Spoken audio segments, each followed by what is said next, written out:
já no Instagram, esperando o YouTube entrar. Ok, é ao vivo no YouTube também. YouTube, Instagram, segunda às 11, começando aqui o primeiro episódio do programa. Né? É uma ideia meio doida que eu tive, inspirado por um trabalho de um cara muito doido, que é o Matheus Macedo, do Vida Veda. Né? Ele me fez, eu tenho que começar falando, porque foi ele que me fez ver a possibilidade de fazer esse trabalho de uma forma funcional, educativa. Né? Então, qual que é a proposta aqui? É falar de psicologia, é falar de psicoterapia, mas não é eu falar do meu lugar enquanto profissional. Né? É eu falar enquanto resposta às dúvidas de vocês. Né? Então, o principal objetivo aqui é eu falar a partir do que é dúvida para as pessoas. Então, a gente na psicologia, a gente pensa, a gente estuda, a gente sabe muito a partir de um determinado lugar, a partir de um determinado olhar. E eu fui me incomodando ao longo dos anos o quanto é difícil alcançar o lugar das pessoas, né, que vêm buscar esse serviço. Então, sempre que chega alguém para psicologia, para um trabalho de psicologia, seja ele qual for, o que a gente mais ouve é a gente precisa educar as pessoas para as pessoas entenderem o que é o trabalho da psicologia. Né? Então, isso mostra para mim essa distância entre o trabalho da psicologia e o entendimento das pessoas no dia a dia. Tá? Então, a ideia desse programa é responder às perguntas e às dúvidas do pessoal aqui chegando, responder as perguntas e as dúvidas para me aproximar do público e poder entender qual é a demanda desse público. Quem tiver pergunta para fazer, pode fazer pergunta, senão eu vou contar um pouco da história, de como surgiu, né, do que me coloca nesse lugar. Tanto enquanto profissional quanto enquanto pessoa. O som no Instagram tá bom, gente? No YouTube eu tenho mais controle do que no Instagram. Se alguém do Instagram puder me dar aí um ok se o áudio está chegando legal, porque a captação é diferente. Né? Beleza, Sibeli. Isso, Sibeli. Eu tava na dúvida se era você mesmo. Legal, obrigado por vir prestigiar aí a galera do F4P, que é uma formação do Vida Veda, desse trabalho do Matheus, que foi um inspirador aqui para esse trabalho. Né? Então é isso, assim, eu quero saber o que as pessoas têm dúvida, né? Então é esse processo de aproximação. Em vez de eu esperar a pessoa chegar no consultório para eu ver qual que é a demanda dela e explicar de que forma a psicoterapia pode ou não ajudar, né? É uma forma de eu vir para a rua, entre aspas, né? Mas de eu vir para o tete-a-tete com as pessoas e entender quais são as dúvidas, o que elas acham que a psicologia poderia ajudar ou não, que a psicoterapia poderia ajudar ou não. Né? E começar a responder a partir disso. Né? E por que isso? Né? Porque eu acho que é importante, porque eu vejo essa distância entre a prática da psicologia e o entendimento que as pessoas têm de como a psicologia pode ajudar ou não. Então a gente ainda vê muito preconceito da psicologia enquanto tratar só casos muito graves, né? Aquela velha história de psicologia é coisa de louca, até hoje a gente vê acontecendo, com muito menos frequência, mas ainda é uma coisa presente. Né? Sabrina, Tiago, Tamires, sejam bem-vindos, Demetrios. Então, como que a gente pensa então esse processo, né? Dessa ideia. Então, como que eu chego nesse lugar? Né? Deixa eu contar um pouco de mim, né, para vocês entenderem como que eu chego nesse processo aqui de me colocar nessa posição. Né? Então, eu tenho meu consultório, eu tenho a minha clínica, tenho a minha agenda cheia, faço cursos. Então, para que eu estou inventando moda com essa história? Né? Porque eu quero essa aproximação. Eu acho que essa aproximação vai ser benéfica e é uma forma de entender melhor como as pessoas veem a psicologia, né? E de poder mostrar de uma forma mais coloquial como que a psicologia pode então ajudar aí as pessoas. O primeiro ponto, então, é essa ideia de que não me satisfaz, né? Em 2013, eu vou começar por um momento de virada, assim, da minha vida. Em 2013, eu estava com um consultório cheio, com grana sobrando, eu podia me considerar profissionalmente super bem realizado e satisfeito. Eu já trabalhava com terapia de base cerebral, com MDR, Brain Spotting, né, principalmente. Estava ali no consultório, mas aquela solidão da clínica era uma coisa que me gerava uma angústia. E aí eu ficava lembrando, né, quando eu fui prestar psicologia, eu fiz um processo vocacional no terceiro colegial, né, aquilo, o que eu faço, o que eu não faço, e eu tinha várias possibilidades. Eu cheguei a pensar em filosofia, em direito, arquitetura, e naquele monte de coisas, né, eu virei e falei, não, eu vou experimentar primeiro psicologia, não sei muito bem porquê, mas eu quero experimentar esse caminho. Se não for esse caminho, eu tento outra coisa depois, né? E foi um caminho que cada vez mais foi me conquistando. Mas naquela época, eu dizia que eu não sabia o que eu ia fazer com a psicologia, mas eu sabia que não era clínica. E em 2013, eu estava só na clínica, né? Eu tinha tido uma história num hospital público em Belo Horizonte, na Secretaria de Estado de Saúde de Minas Gerais. Trabalhei muito tempo com humanização, né, e humanização hospitalar dentro desses dois contextos, vinculado na época à Política Nacional de Humanização, o Humaniza SUS. Foi uma experiência fantástica, extremamente rica. Guardo no meu coração colegas até hoje, algumas mantenho contato e sinto falta de ter um contato mais próximo. Mas a rotina do dia a dia foi me levando cada vez mais para a clínica. E uma das coisas que eu estava nesse momento assim, de clínica, atendendo, e eu comecei a retomar, mas espera aí, por que lá quando eu entrei para a psicologia, eu falava que eu não queria clínica?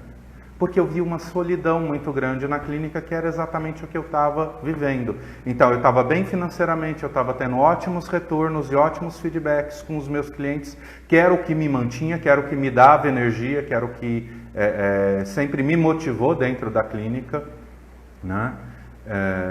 Mas eu estava me sentindo isolado, eu estava me sentindo sozinho, eu estava sentindo um peso muito grande de todo aquele processo.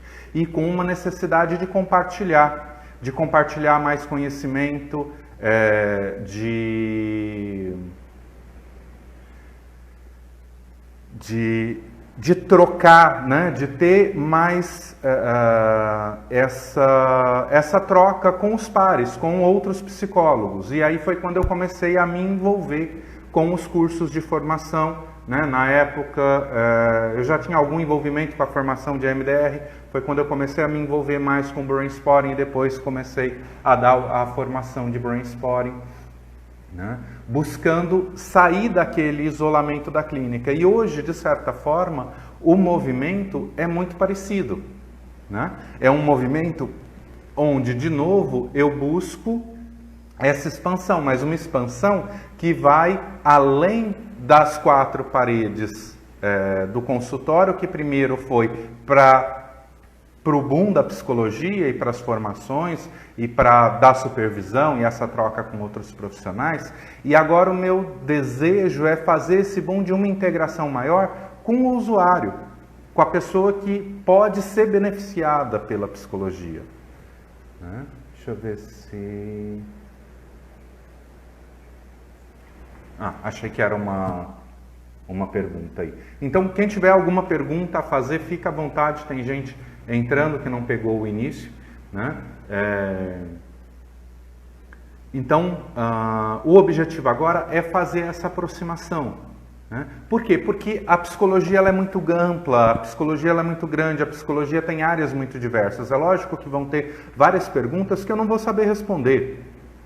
E aí eu vou virar e falar, não, beleza, então eu vou convidar uma pessoa assim para responder sobre isso. Né? Então, me veio aqui, mas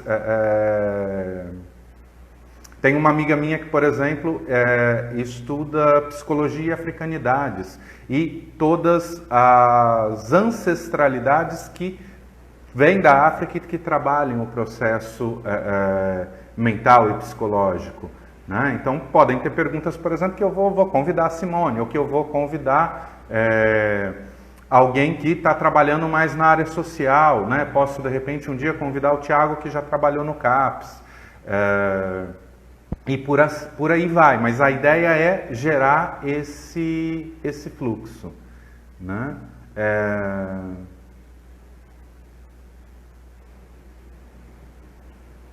Quem quiser fazer pergunta no Instagram, coloca ela por texto, por favor, gente.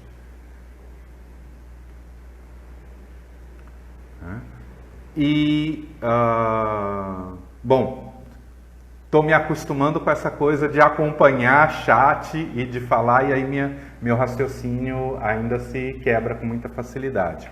Né? Mas eu estava falando dessa diversidade da psicologia. Né? Então, olhando para toda essa diversidade da psicologia, como que a gente pode aproximar esse processo? Né? Como que a gente pode dar mais visibilidade? Eu sei que isso daqui é uma agulha no palheiro, uma gota no oceano, mas é uma primeira gota, e devem ter outras que eu não conheço, mas de iniciativas parecidas que buscam dar essa visibilidade para aquilo que a psicologia faz, mas essa inversão, né, de buscar o que as pessoas querem saber é algo que eu ainda não tive oportunidade de ver na área da psicologia. Se tiver, por favor, me apresentem, eu vou adorar conhecer. Né? E então essa é a ideia. Toda segunda-feira, às 11 horas da manhã, eu vou abrir aqui o Instagram e o YouTube e vou ou trazer algum tema, mas a ideia principal é responder perguntas das pessoas. Então hoje eu contei um pouco de onde eu estou, de como eu cheguei até aqui, de uma forma mais aleatória mesmo, que tem um pouco a ver com a proposta, que não é ter algo estruturado, né, mas de responder ali a partir de demandas do momento. Então, se você tiver uma pergunta e está vendo esse vídeo depois, né, não ao vivo, pode deixar aí. A prioridade vai ser sempre para responder perguntas que forem feitas ao vivo, mas na medida do possível, e acho que a chance disso poder acontecer é grande, de estar resgatando perguntas dos vídeos anteriores para poder também estar respondendo aí para as pessoas. Né? Então, se você não sabe para que serve a psicologia, você tem dúvida se a psicologia serve ou não serve para alguma questão sua, pergunta aqui que a gente pode explorar um pouco mais, falar um pouco a respeito disso. E se eu não tiver essa resposta, eu vou buscar essa resposta com pessoas que têm esse conhecimento, essa expertise de uma determinada área, porque afinal de contas a psicologia ela é muito grande, ela é muito ampla. Né? O Thiago está perguntando do curso. Sim, eu dou a formação em Brainspotting. A próxima turma vai ser em... de cabeça eu não sei, mas eu acho aqui. Mas vai ser mês que vem, final do mês que vem. Se você entrar em danielgabarra.com.br/formação, tem lá todas as datas. Né? E eu estou aqui abrindo só para confirmar aqui a data para você, Thiago.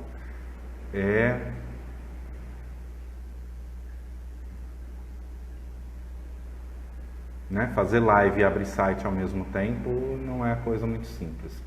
20 a 22 de novembro é a fase 1 e 22 a 24 de janeiro é a fase 2. Né?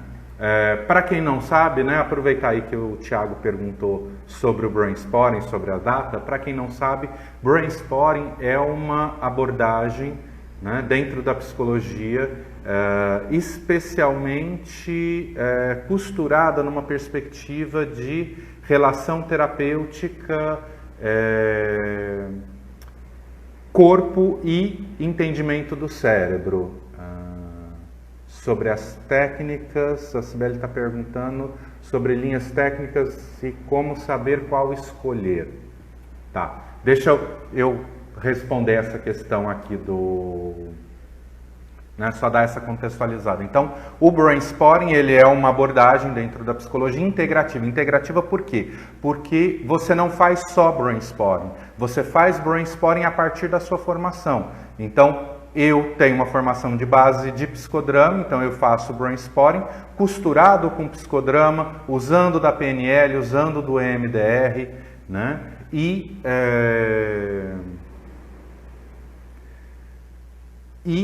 essa integração, ela é muito potencializadora. E a hora que a gente fala da relação terapêutica e essa costura corpo, e aí eu acho que de certa forma eu começo a entrar na pergunta da Sibeli, né? Essa mistura, né? Essa integração entre trabalhar o corpo, entender como os processos funcionam dentro do cérebro e entender a relação terapêutica como uma ferramenta essencial de trabalho, são os três pilares onde eu fui vendo um maior resultado do processo terapêutico, né? Então, qual abordagem eu escolho na hora de procurar um psicólogo? Eu acho que essa é uma pergunta que não tem uma resposta certa, né? Por quê? Porque o mais importante é essa relação terapêutica. Essa relação terapêutica, ela é fundamental de ser bem estabelecida. Por quê? Porque sem ela, o resto não flui, né? A psicologia, né, e a terapia, ela não pode ser uma coisa extremamente técnica que eu vou lá e simplesmente sigo um protocolo. Existem protocolos? Existem protocolos. Eles são úteis? Sim, são muito úteis, né? Só que eles são fundamentados em cima de uma relação terapêutica que acontece. Então, eu lembro na minha época de faculdade de ver estudos da década de 80, né, que diziam, que buscavam entender, né, qual que é a abordagem que traz melhor resultado. A que tem mais pesquisa é a TCC, né? Isso não significa que as outras também não tenham bons resultados. Elas só não têm uma estrutura científica de saúde baseada em evidência como a TCC tem em muitos anos de prática. Se você pensar, o EMDR, ele também tem muita pesquisa, porque ele também tem uma estrutura mais próxima aí da saúde baseada em evidência. Então é mais fácil fazer pesquisa em TCC e é mais fácil fazer pesquisa em EMDR. Mas o fato de não ser fácil fazer pesquisa não significa que não dê resultado. Só significa que não existem pesquisas comprovando o resultado. Por exemplo, psicanálise mesmo tem super pouca pesquisa, psicodrama tem super pouca pesquisa. Mas são todas abordagens focadas nessa relação terapêutica. Por quê? Porque como que você vai se abrir, né, e falar das suas dificuldades se não existir uma relação de confiança? Então essa relação de confiança vem em primeiro lugar, né?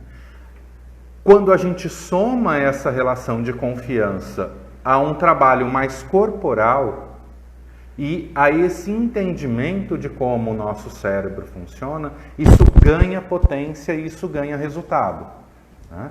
Então, isso vai fazer diferença dentro da minha experiência. Isso foi mostrando um maior resultado ali no processo terapêutico. Então, se você quer escolher, escolha um bom profissional. Escolha um profissional que tenha referências. Busque referências daquele profissional. A primeira vez que eu vi as pessoas procurando, eu ainda nem tinha site, isso tem muito tempo. Isso deve ter sido em 2006, mais ou menos. que eu vi os profissionais, as pessoas, né, procurando profissionais de psicologia em sites na internet, eu não entendi muito bem aquilo. Né? Eu virava e falava, como assim? Né? Se tiver alguma dúvida, Cibele, pode perguntar que eu exploro um pouco mais, tá? Né? Mas como assim, né? Porque é um processo relacional. E aí eu acabei descobrindo com o tempo que as pessoas tinham uma indicação, né?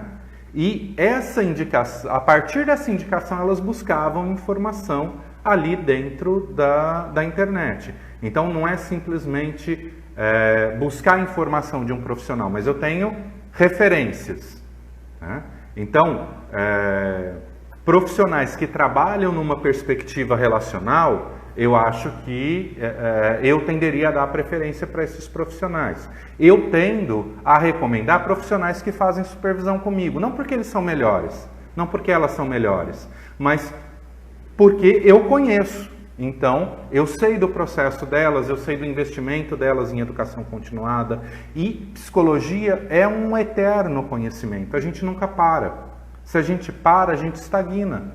E aí o nosso resultado fica limitado. Quando a gente está sempre estudando, a gente está sempre buscando. Então, eu tenho resposta para todos os clientes que chegam na minha clínica? Não, eu não tenho resposta para todos os clientes que chegam na minha clínica. Mas quando eles chegam, eu vou tentar entender a demanda deles. Né? Eu vou entrar em relação com eles para buscar esse entendimento. E aí, se eu não tenho uma ferramenta, e aí eu vou oferecer minhas ferramentas. Se de cara eu percebo que minhas ferramentas não têm a ver com o que ele está trazendo, né, eu vou virar e falar, ó, de repente isso não é por aqui, pode ser por ali. Né? Ou eu vou oferecer as minhas ferramentas e elas podem não atingir o resultado que a gente quer, mas elas estão fazendo sentido. Né? Estão trazendo, por exemplo, ganho, mas ainda não chegou aonde a gente quer. O que a gente vai agregar mais? Por quê? Porque quem caminha é o cliente, é o usuário. Né? O usuário é uma linguagem que vem do SUS, né? O usuário do sistema de saúde, o usuário do serviço de saúde mental. Né? É ele que caminha. Se você vai fazer uma maratona, quem vai correr é você. Você vai ter uma equipe que te ajuda, que te treina, que te prepara, né? Você vai ter um treinador, você vai ter alguém até que de repente coordena essa equipe e esses trabalhos, você vai ter gente para te dar água ao longo de toda a corrida, mas é você que corre do início ao fim. Né? E isso é fundamental dentro do processo terapêutico. Independente do nível de gravidade da situação. Então, eu posso buscar a terapia porque eu estou tendo uma dificuldade, está difícil, está chato lidar de repente com alguma coisa e eu quero que aquilo flua melhor, de uma forma mais ágil, porque eu não estou conseguindo encontrar esse caminho sozinho e aí eu vou fazer um trabalho bastante pontual. Eu posso ter uma situação mais complexa, mais grave na minha vida que vai demandar um trabalho de mais longo prazo. Bom, eu acho que é isso, explorei, contei um pouco da minha história, contei um pouco dessa coisa de como é, né, escolher um terapeuta. Né? Eu acho que a abordagem ela é legal no sentido de que ela te direciona coisas que são importantes. Se aquele profissional trabalha com determinada abordagem, ele tem determinados focos e ferramentas, ok. Mas não adianta eu escolher só pela abordagem, eu vou escolher pela relação que vai se estabelecer ali. E às vezes eu vou experimentar e vou achar que não deu certo e vou procurar outra pessoa, e tudo bem. E falei também um pouco do Brainspotting especificamente, né, porque teve essa pergunta, da pergunta dos dados. Sim, Igor comentando que tem gente que a gente conhece o perfil e sabe o nome da pessoa, por mais que o perfil seja da empresa, né? Que te fez lembrar de uma ótima terapeuta para ele. Sim, né? Ótimos terapeutas são ótimos terapeutas, né? E são terapeutas que não param de buscar. Então, para mim, o melhor terapeuta é aquele que continua estudando. né? Independente da abordagem que ele está. E por mais que, por exemplo, meu foco hoje seja Brainspotting, eu dou curso de Brainspotting, eu estudo muito Brainspotting, eu continuo estudando outras coisas, né? Eu estou começando a estudar Ayurveda, que nem é algo da psicologia, mas eu tenho certeza que vai me agregar, né? Já estudei constelação, uso muito pouco, mas uso, acho super legal. Se eu tivesse mais tempo, talvez me dedicasse mais, mas tem outras coisas que eu também quero conhecer. Então, às vezes eu vejo uma demanda para constelação e eu vejo que eu não dou conta ali com o pouco de conhecimento que eu tenho. Ó, vai lá, faz uma constelação com a fulana e a gente continua trabalhando. E tudo bem. Por que a gente não pode trabalhar mais em parceria? Eu acho que isso é um grande enriquecimento. Talvez essa seja, a partir da pergunta da Cibele, né, de que abordagem eu escolher, né, eu acho que não tem abordagem certa e errada, tem a capacidade de integração. Né? Falar da terapia como visão na fibromialgia. Tá. Bom, essa é praticamente, deixa eu dar uma olhada. Não, dá para falar um pouquinho a respeito disso. Porque não dá para falar né? Eu vou falar um pouquinho, mas um pouquinho tem que ser um tanto considerável, né? Por quê? Fibromialgia é algo muito difícil de ser diagnosticado, né? Muitas vezes é um diagnóstico feito por exclusão. Então, não é isso, não é aquilo, não é aquilo, não é aquilo, não é um monte de coisa. Se não é um monte de coisa, né? E tem algumas características, lógico, né? Que tem algumas coisas que caracterizam, mas se tem essas características, mas junto com isso se exclui todas essas outras opções, entra a perspectiva da fibromialgia, né? Então, a fibromialgia, ela é um processo muito complexo, né? E como que a terapia pode ajudar? Porque fibromialgia é dor no corpo. Né? Para quem não sabe, né? Fibromialgia são dores no corpo. O som tá ok no YouTube agora? Eu acredito que sim, né? Mas se alguém puder me dar um ok, só para eu ter certeza. Lucimeire, né? Então, fibromialgia é dor. E é uma dor, normalmente, ela tem suas especificidades, mas ao mesmo tempo ela muda, né? E tem um componente psicossomático muito forte. Eu não sou especialista em fibromialgia, tá? Então, alguém especialista poderia estar falando quais são as coisas que precisam ser excluídas para o diagnóstico, né? Entrando mais nesses critérios. Mas o objetivo não é ser técnico, o objetivo é ser mais coloquial mesmo, então eu acho que o meu conhecimento vai ser suficiente para essa conversa mais coloquial, né? Então, ela tem um componente psicossomático. Psicossomático quer dizer o quê, né? Porque na psicologia a gente fica falando essas coisas que a gente sabe o que significa, mas as pessoas em geral não sabem. Então, qualquer palavra que eu falar que vocês não entendam, me pergunta para eu poder explicar, porque tem palavras que são muito comuns para mim e que não são comuns para a população em geral. Porque é da minha área de estudo. Como todo mundo que é especialista em uma determinada área vai ter seus vícios de linguagem dentro daquela área, né? Mas, então, psicossomático é isso, quando o que é psíquico, o que é mental, começa a trazer respostas no corpo, né? Sim, isso mesmo, Thiago. Demora muito tempo para um diagnóstico bem feito.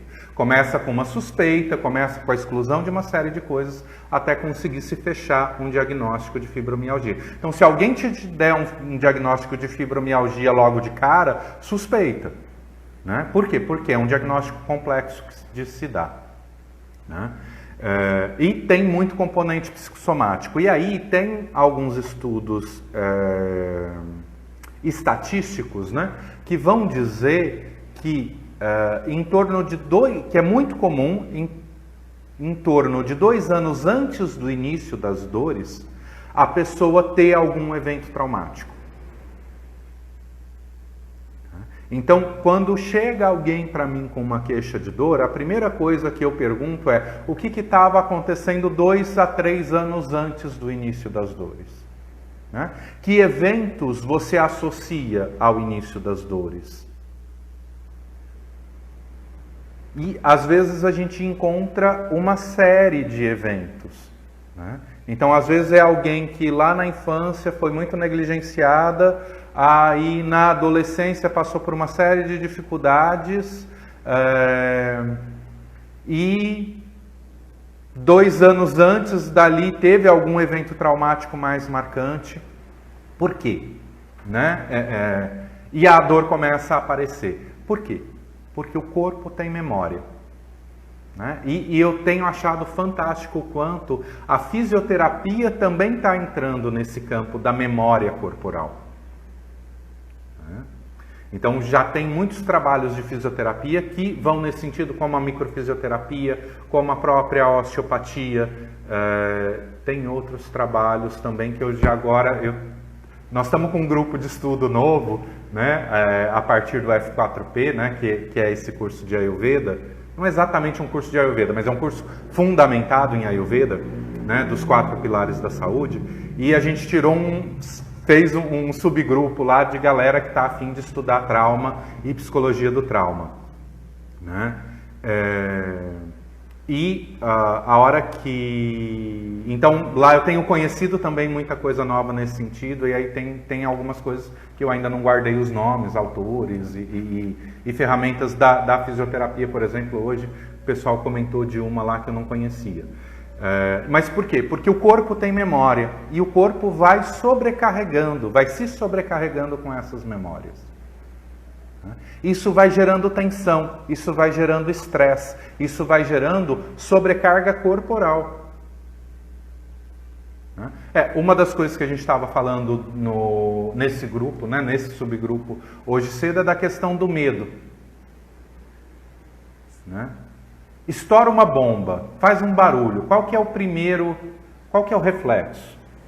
O nosso reflexo é esse. Tem até David, que é o cara do Trauma Release Exercise, exercício de liberação de trauma e estresse. São exercícios físicos, o cara desenvolveu isso observando campo de concentração e vendo esse tipo de reflexo de contração. Então ele desenvolveu exercícios para expandir e para gerar espasmo muscular na cadeia do psoas, que seria a cadeia muscular que mais concentraria essa tensão. Então isso vai gerando tensão muscular. O estresse, o trauma, vai gerando tensão. Essa tensão a um nível muito crônico pode ser uma das causas da fibromialgia. Que é o quê? O acúmulo em termos de tensão, em termos de dor, de uma série de memórias. Às vezes classicamente traumáticas, mas às vezes esse trauma não é numa perspectiva clássica. Né? Então, uma criança negligenciada é um trauma, mas não caracteriza como trauma dentro do DSM para transtorno de estresse pós-traumático, por exemplo. Mas a gente hoje sabe que no cérebro isso funciona de forma muito mais parecida. Né? E no caso da criança negligenciada, de forma muito mais crônica do que um trauma pontual. Então, esse acúmulo e essa memória corporal, muitas vezes... meu gato resolveu vir participar aqui. Né? Vai gerando esse acúmulo e essa expressão em dor. O que é a dor? A dor é o corpo dizendo pra gente que tem algo importante a ser cuidado. Deixa eu ler aqui. Não sou especialista em fibromialgia, mas tive um caso interessante de reprocessamento em MDR. Foi um show, diminuiu consideravelmente. Caso com que você acabou de falar sobre somatização. Isso, casa, né, com o que eu estava falando. Por quê? Porque as terapias de processamento, como o MDR e o Brain Spotting, a experiência somática, né, a abordagem integrada da mente, tem várias. Né? O próprio trabalho terapêutico do Siegel, do Porges, né? vão também vir nessa perspectiva, né, de terapia de base cerebral. Ajudam o cérebro, entre aspas, mas o cérebro, ele é só a representação maior de um sistema, né, nervoso que está espalhado por todo o corpo e que está em todo o corpo. Então, uma das falas do David que tem tudo a ver com esse processo é tudo que está no cérebro está no corpo, tudo que está no corpo está no cérebro. Então a memória, ela é tanto corporal quanto cerebral. A memória não está só no cérebro e não está só no corpo, ela está nessa relação, né? Ou, na verdade, ela está nessa integralidade do sujeito. Isso faz a gente olhar para o sujeito de uma forma integral. Deu para ver o rabo dele aqui, né? Ele está aqui no meu colo, mas embaixo da mesa. Então, essa relação integral, a hora que a gente pensa, então, potencializar o processo de liberação, de reorganização de memória a partir de uma estimulação cerebral sustentada, aí eu vou fazer a ponte com o que eu estava falando antes da escolha da melhor abordagem. Então, sustentado por um processo terapêutico de segurança, de continência, né? Isso permite esse reflexo em todo o corpo. Por quê? Porque olhar para os processos de regulação cerebral é só uma forma de entrar no sistema, mas o sistema é o sujeito integral. E aí isso vai atingir o corpo. Isso vai começar então a permitir com que o corpo libere questões, às vezes até posturais. Eu vou falar um pouco da minha própria história. Eu tive uma época que eu tinha uma dor crônica aqui na cervical, né?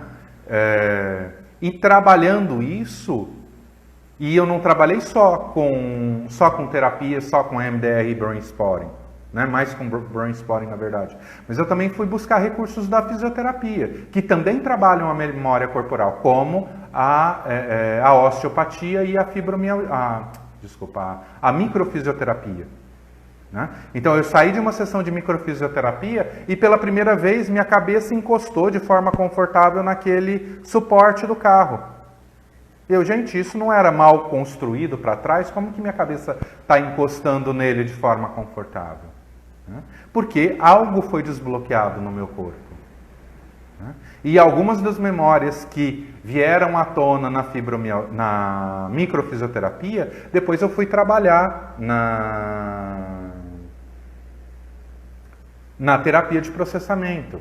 Mas eu já vinha trabalhando também questões, né? E eu fui fechando esse ciclo. Então, eu, sujeito, dono do meu próprio processo, buscando os recursos na fisioterapia, na psicologia, na espiritualidade, na alimentação. No caso, a alimentação é algo que eu estou trabalhando agora, né?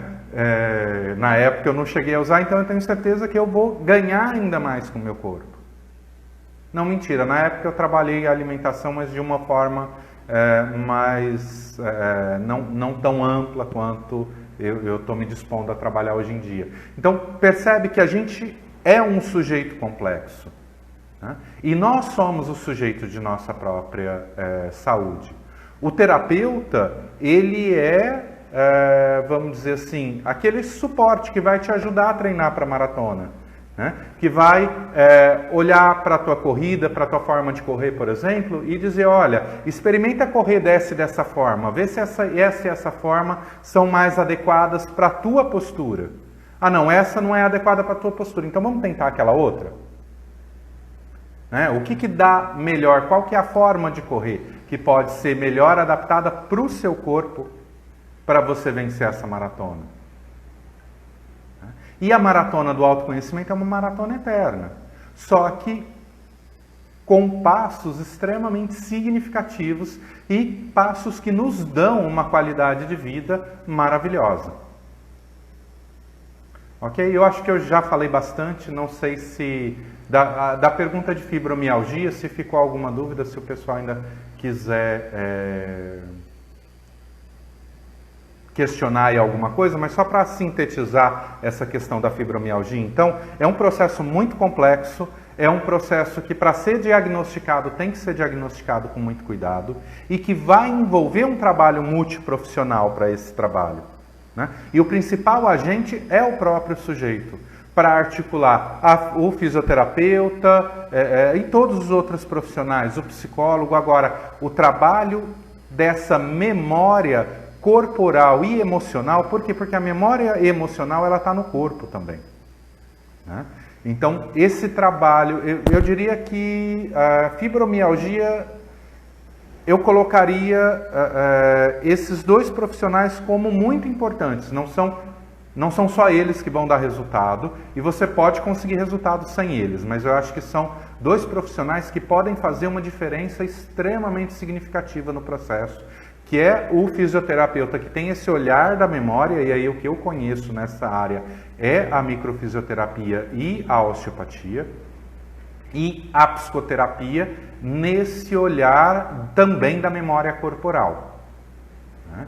E, óbvio, numa boa relação terapêutica com esses dois profissionais e com outros profissionais, porque aí você também vai ter um médico acompanhando, né? Mas essa costura é um processo que a multiprofissionalidade é importante para alcançar um melhor resultado. Por quê? Por conta dessa complexidade, por conta dessa interação emoção e corpo, né? E essa perspectiva da memória corporal que está gritando uma dor muito antiga aí no seu corpo.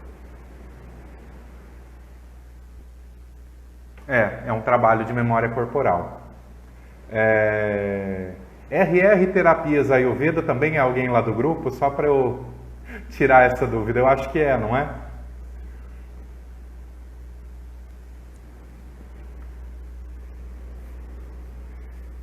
É isso, queria agradecer. Então, segunda-feira que vem estou de volta, 11 horas. Vai ser um prazer ter mais dúvidas e mais perguntas para responder, né?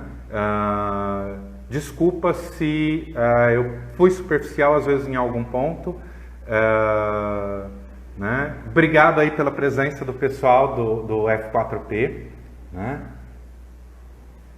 Eusane? Não, Rosane. Deve ser Rosane, deve ter digitado errado, né?